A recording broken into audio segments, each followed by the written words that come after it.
You boys twins? Nah, we cousins. Good evening, chocolatiers. Welcome back to Oktoberfest 2025, where all month long we dig into horrors past, present, and future. Today, I'm revisiting a film that I did cover earlier this year, but I just wanted to touch back on it since I've watched it a few more times, and since I really don't think that we got the views that were respected on that review. And I also don't think that I talked about it like I should have, because it's my favorite movie of the year so far, and that is Sinners from 2025, directed by Ryan Coogler. Now, when Sinners dropped, it was ambitious, immediately obvious so. It's set in 1932 in Clarksdale, Mississippi. The story opens when twin brother Smokestack Moore return home from working with the Chicago outfit. They plan to transform their hometown's sawmill into a juke joint, bringing music, life, and hope. But they also awaken something old, something supernatural, something a little dangerous. The film mixes in that crime, your drama, myth, and horror, and it leans into the blues, vampirism, hoodoo, community, conflict, and some legacy. From early on, you realize that Coogler's playing with genre expectations, and you expect a vampire tale, but what you also get is a folk horror, a racial allegory, musical love letter to black artistic musicians from the past. Now, here's how it unfolds plot-wise. The Moore twins, Smokestack, use money stolen from gangsters to buy the local sawmill from Hogwood, a Klan member. They want to build a juke joint for their community, a cultural space in the Deep South. And their cousin Sammy, who's musically gifted, joins them despite objections made by his pastor father about the sins of blues music. They also bring in Delta Slim, a blues musician, and locals like Cornbread, who's their bouncer, and a Chinese supply couple, Grace and Bo Chow. Among the tension, Smoke's internal doubt in Hoodoo's protection, especially after he lost his infant daughter. The club then launches, and that's where we see the supernatural forces emerge, vampires, ancestral curses, folklore, all come into play, and it's very physically terrifying. We also see a lot of political and racial tension. One vampire antagonist, actually the main one, Remick, hides out from Choctaw vampire hunters and even converts local white supremacists to vampirism. You have relationships get fractured here, love, betrayal, identity all get tested in this film. And the spiritual, supernatural, and musical arcs converge into a climactic showdown towards the end. Now, I'm not going to spoil every single twist here because it is an earlier film. It came out, in April? But it is bold and it has a lot of emotionally high stakes. Michael B. Jordan is electric in dual roles, which a lot of movies have done this year for some reason. And it's rare to see an actor inhabit two versions of a soul so seamlessly. One, hope I pronounced her last name right, Masaku, as Annie, Smoke's, wife, she does such a good job in this movie. Her presence is quiet but potent, and her emotional weight is especially in scenes where vulnerability carries her depth. Haley Steinfeld as Mary Stack's ex adds tension, longing, resentment, and she's the heart of this personal side of the story. You have supporting players like Miles Catton doing his first performance, Delroy Lindo, and others contributing a strong, layered character work here. The ensemble cast really works, and sometimes characters feel like an archetype, like the villains, the bloodlines, the folklore, but the cast gives them that humanity that they need. Ryan Coogler leans into cinematic scale here, and Sinners was shot with ambition.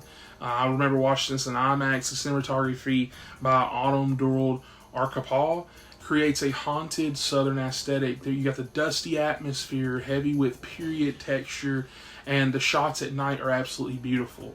From the sawmill interiors to the juke joint stages to rural landscapes, they all feel lived in and weighed. The music and score by Ludwig Göransson delivers a towering musical backbone and is one of my favorite scores of the year.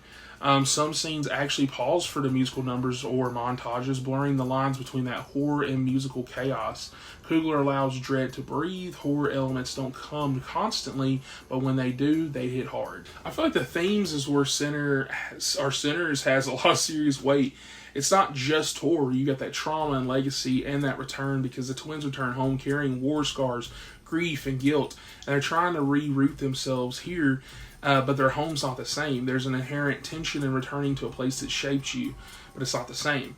Music is magic, music is power, and the blues and juke joints show you that they connect the living, dead, memory, and the spiritual realms. You also have vampirism as a racial and cultural allegory. The vampires and sinners aren't just monsters, they're tied to historical ruptures, forced labor, exploitation, systematic violence. Some critics read that as a colonial allegory because blood becomes metaphorical. Community, blood, lineage, stolen resources, and power flow. We also see faith, ritual, hoodoo, and spiritual resistance because the film is steeped in spiritual beliefs. Annie's faith, rituals, and hoodoo ancestral reverence, the supernatural isn't just external, it's internal in her.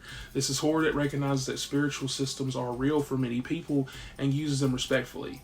This movie's got a lot of ambition versus restraint traits as well because the film has moments of grandeur, big set pieces, large ensemble sequences, but also those quiet moments of intimacy. Scenes where you have music and horror intersect feel electrified. Those beats feel earned. Those emotional arcs, when characters break, the audience is with them. Visual imagery, you have the juxtaposition of the mundane and the uncanny and everyday people being cursed. That visual tension is powerful. The duality, love and fear, life and death, tradition and change are all woven here in all kinds of central themes. I don't think any film's perfect. For me, I take that back. I do think a lot of films are perfect, and this is just one I feel like is. I don't think it has a whole lot of stumbles up in it. There's a lot of things people nitpick here or there.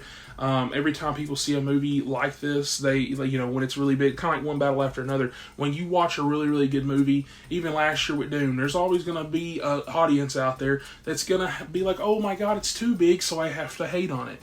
But for me, the genre blending is bold. It's occasionally something that I could see you thinking is totally off, but I think the transitions between the music, horror, drama always blend seamlessly.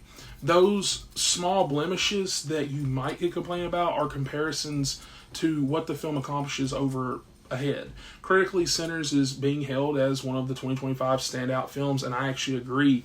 It ties into a new wave of elevated horror because it's a film that's not necessarily really a horror movie.